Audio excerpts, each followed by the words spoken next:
I had the legal pad open on the desk and 5 names written down the left margin.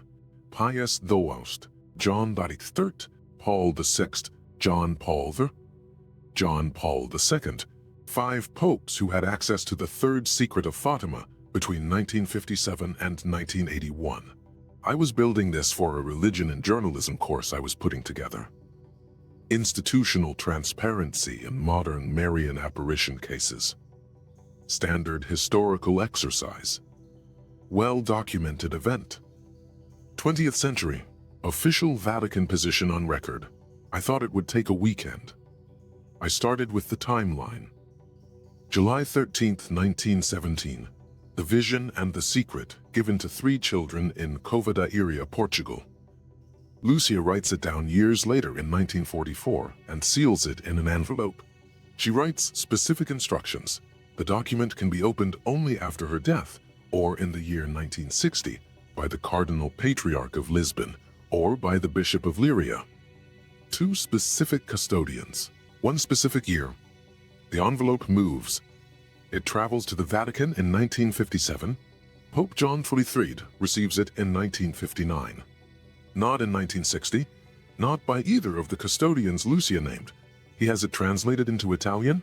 He reads it. He seals it back up. He writes a handwritten note. I reserve unto myself the right to decide as to how it will be kept. That note is the first thing that stopped me cold. Then, February 8th, 1960, the Vatican issues a press statement in its official newspaper. No pope's name attached, no signature, no theological reasoning. Just this: the third secret of Fatima will most probably never be disclosed. Anonymous. From the Vatican. About a document that 70,000 people had gathered to witness the prophetic context of. The year Lúcia had written down had arrived, and the Vatican's response was an anonymous press release. I wrote all of this on the legal pad. Then I found the Venancio testimony. Bishop João Venancio, Auxiliary Bishop of Leiria-Fátima. In 1957, before the envelope reached the Vatican, he held the outer envelope up to the light. Not to open it, just to see what he could see through the paper. And he documented what he observed. He could make out a single folded sheet of paper inside, written on only one side, in a small, fine script. His deposition put the number at approximately 20 to 25 handwritten lines. I wrote that number down, 20 to 25 lines, 1 sheet. Then I printed out the Vatican's official disclosure from June 2000. I got a ruler. I sat at the desk and I counted. The Vatican's 2000 publication is 4 pages of handwritten Portuguese text. 62 lines. I wrote that number under Venancio's. 24. 62. And I put the ruler down. That is a, say, 38-line gap between what a bishop described holding up to the light in 1957 and what the Vatican published 42 years later as the third secret of Fatima. No Vatican document has ever addressed this discrepancy, not once. I am not a theologian. I am a former history teacher from Evansville, Indiana, and I count lines. That is what I do. And the numbers do not match. You learned the Fatima prayer before you understood what it was about. O my Jesus, forgive us our sins, save us from the fires of hell. You said it at the end of each decade of the Rosary. Maybe your grandmother taught it to you. Maybe you learned it at a Catholic school the way I taught it. Standard Marian devotion. End of the decade always. You never thought of it as connected to a document. You never thought of it as connected to a prophecy that 5 popes read and returned to a sealed archive, one after another. The small blue statue of Our Lady of Fatima on the windowsill. The candles, the rosary beads, it was faith, simple, clean faith. But the message given on July 13th, 1917, the specific third portion of what was spoken that day, had been read in private and returned to silence. Before you were born, the decision was already made. The year Lúcia specified came and went. The custodians she named were not the ones who opened it. The anonymous announcement appeared in the Vatican newspaper. And the prayer continued. You said it at the end of every decade, and the document was in a sealed archive. Every time, I want to walk you through what Bishop Venancio actually said, because it matters precisely. His deposition describes the moment in 1957 when he held the outer envelope up to the light. He was not trying to read it. He was simply the man responsible for its transfer. And he looked. What he described? One sheet of paper, written on only one side. Small handwriting, a fine script, approximately 20 to 25 lines of text. Now I want you to keep that description in your mind while I tell you what the Vatican published in June 2000. The official third secret disclosure is contained in a document titled The Message of Fatima. It was presented by Cardinal Ratzinger and Cardinal Sodano. The handwritten text attributed to Sister Lúcia, as published, is 4 pages long, written in Portuguese, both sides of 2 sheets. When I printed it and counted, I got 62 lines. That was my count. Other researchers have published counts ranging from 58 to 64. No one gets 24. This is not a theological dispute. It is not about interpreting visions or debating prophetic meaning. It is a document measurement problem. The physical description provided by the bishop who held the envelope in 1957 does not match the physical dimensions of what the Vatican published in 2000, and no official Vatican statement has ever acknowledged that discrepancy. Not in 2000, not in the years since, not during Lúcia's beatification process, not during her canonization in 2022. The gap is just there, sitting in the record. 24 lines and 62 lines. The ruler on the desk. But here is where the trail deepens. Because it is not just Venancio. Cardinal Luigi Ciappi served as personal papal theologian to 5 consecutive popes: Pius XXIII, John XXIII, Paul VI, John Paul IX, John Paul II, 5 popes. He read the third secret. Before the 2000 release, he made a statement about its content. On the record, he said, "In the third secret it is foretold, among other things, that the great apostasy in the Church will begin at the top." That is a specific claim about specific content. Apostasy. At the top of the institution. Now open the 2000 Vatican text. Read it. The published vision describes a city in ruins, a bishop in white walking through the rubble, soldiers firing arrows, a crowd of bishops, priests, and religious ascending a steep mountain. The bishop in white falling, struck by gunfire. It is a powerful image, but it does not contain the word apostasy. It does not describe a crisis of faith beginning at the top of the church. It describes a physical attack. Ciappi's statement and the 2000 text describe 2 different things. Then there is Cardinal Silvio Oddi, 1990 interview published in Il Sabato magazine. Oddi was a senior Vatican cardinal, not a peripheral figure. His statement about the third secret. It has nothing to do with Mikhail Gorbachev or the fall of communism. It has nothing to do with nuclear war. The secret refers to the crisis of faith within the church. Crisis of faith within the church. Not a physical assassination attempt. Not a bishop in white among ruins. A crisis of faith. Then there is Cardinal Ratzinger himself. In 1985, before the 2000 release, he gave an interview to journalist Vittorio Missori, published in the Ratzinger Report. He was asked why the third secret had not been disclosed. His answer, the content, refers to dangers threatening the faith and the life of the Christian, and therefore of the world. Dangers to faith. Dangers to the life of Christians. That is the characterization given by the man who would later oversee the 2000 publication. dangers to faith. That is not the same as describing a vision of a bishop being shot. 3 senior Vatican officials, 3 statements about the content of the third secret. All 3 are consistent with each other. Faith crisis, apostasy at the top, dangers to faith. None of the 3 are consistent with the 2000 published text. Now let me tell you about the 2000 release itself, because the structure of it is important. Pope John Paul II authorized the disclosure. Cardinal Angelo Sodano announced it publicly on May 13, 2000, at Fatima. But Sodano did not stop at disclosure. He also provided an interpretation. In the same statement, on the same day, he told the gathered crowd that the bishop clothed in white in the vision, the one struck by gunfire, was a prophetic reference to the 1981 assassination attempt on Pope John Paul II. The vision was given in 1917, the 1981 attempt happened 64 years later, and the interpretation was delivered in the same breath as the disclosure. Cardinal Ratzinger then published a lengthy theological commentary attached to the document.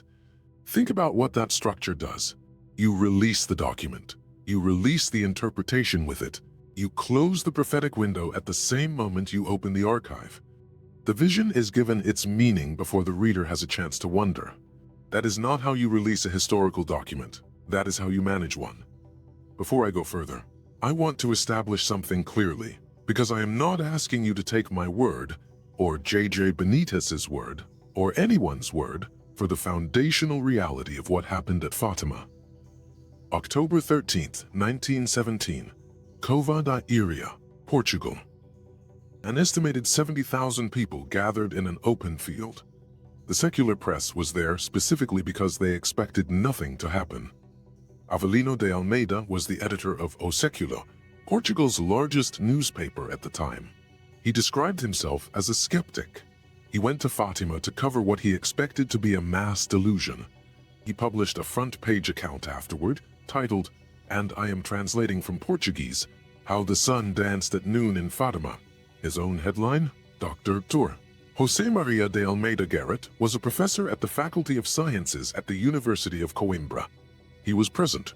He filed a formal written deposition describing what he witnessed.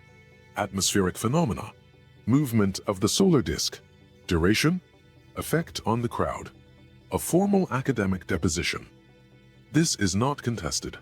The occurrence of the event is established in the historical record by secular eyewitnesses who arrived as skeptics. What is contested, what has been managed, is not whether something happened on October 13, 1917. It is what the 3 children were told on July 13, 1917. Specifically, the third portion, that is the document. That is the envelope. That is the 24 lines that became 62. Picture this. You are in a room in the Vatican. The year is 1959. The document has been retrieved from the archive. A translation into Italian sits beside it. You have read both. You are Pope John XXIII. You are holding something that a bishop saw through an envelope and described as one sheet, 24 lines. You have read it. You know what it says. Lucia's instruction said 1960. The year is coming. She named 2 specific custodians. Neither of them is you. You have a decision in front of you. You can follow the instruction. Release it in 1960, as Lúcia asked. Let the Cardinal Patriarch of Lisbon or the Bishop of Leiria do what they were told to do. Let the world read it. Or you can write a note. Seal it back up and write, I reserve unto myself the right to decide as to how it will be kept. You chose the note.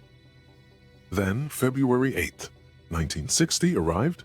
The Vatican's response was an anonymous press statement. No signature, no explanation. Just, most probably never to be disclosed. What would a document have to say? What would it have to say, specifically, to make a pope choose silence over a prophecy that 70,000 people had gathered to witness the context of? What would it say about the institution he led? What would it say about the generation then living? What would it have to contain that made a pope seal it back up and write nothing more than, "I reserve unto myself the right"? I have no answer. I only have the note, and the anonymous press release, and the 38-line gap. I mentioned J.J. Benítez earlier, and I want to be precise about how his work applies here. Benítez spent 40 years and 10 volumes documenting what he identified as a consistent institutional response pattern. It shows up across cases involving religious texts, apparitions, and suppressed documents. He called it a three-step structure.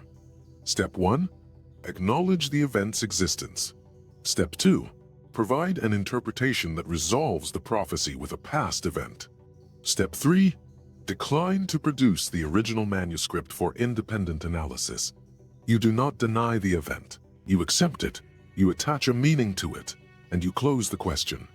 Now look at how the third secret of Fatima was handled. The Vatican never denied the apparitions, never denied the children's experience, never denied the miracle of the sun. Step 1 complete. The event is acknowledged. In 2000, Cardinal Sodano provides the interpretation in the same statement as the disclosure. The bishop in white is John Paul II. The prophecy refers to the 1981 assassination attempt. The vision has been fulfilled. Step 2 complete. The prophecy is closed. The original manuscript, the single sheet, 24 lines that Bishop Venancio described in 1957, has never been produced for independent examination. No handwriting forensic analysis, no independent line count, no comparison against the 2000 published text. Step 3 complete. The original is not available. That is Benítez's three-step pattern applied to a 20th century case with 70,000 eyewitnesses and a paper trail that runs from a children's bedroom in rural Portugal to the Vatican secret archive. The pattern fits structurally with precise fidelity.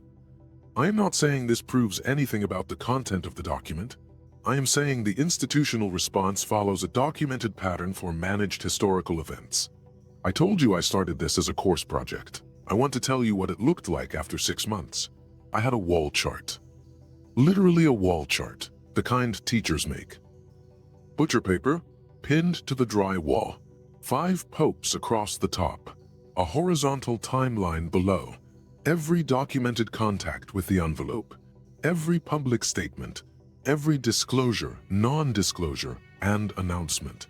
And along the bottom, in red marker, every public statement made by Vatican officials about the content before 2000. Ciappi. Apostasy at the top. Oddi. Crisis of faith within the Church.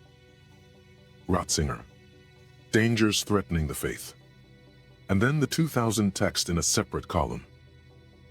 Bishop in white. City in ruins. Gunfire. I kept looking at the bottom of the chart and the 2000 column, waiting for them to connect. They do not connect. At some point, I wrote a question in the margin of the legal pad. I still have the pad. The question is, did anyone ever ask the Vatican to produce the original document for independent examination? The answer, as far as I have been able to determine, is that no independent forensic examination of the original manuscript has ever been authorized or offered. The line count discrepancy is in the public record. Venancio's testimony is in the public record. Ciappi's statement is in the public record. Oddi's interview is in the public record. Ratzinger's 1985 characterization is in the public record. None of these were addressed in the 2000 release. None were addressed in Ratzinger's attached commentary. None were addressed in any subsequent Vatican document. And then Lúcia died. February 13, 2005. She had lived until she was 97. She had outlived the 1960 deadline by 45 years. She had watched the 2000 release. She made no public statement contradicting it. She was beatified in 2017 by Pope Francis. She was canonized in 2022, the Vatican's own formal process for declaring her a saint, a process that involves extensive investigation of her life, her writings. Her testimony produced no new statement on the third secret.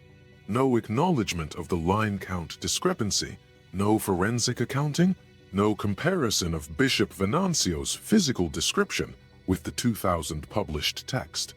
The mystery was certified, not resolved. The wall chart is still up. I have not taken it down. I look at it sometimes when I am working on something else, and I stop and just look at it. 5 popes. 3 of them chose the archive. 1 published the document, with the interpretation already attached, already packaged, already delivered in the same statement. 1 added a commentary and called the matter closed. The ruler is still on the desk. 62 lines and 24 lines are still not the same number. Lúcia dos Santos was declared a saint. The woman who sealed the envelope is canonized. The envelope's contents remain unverified against an independent physical description from 1957.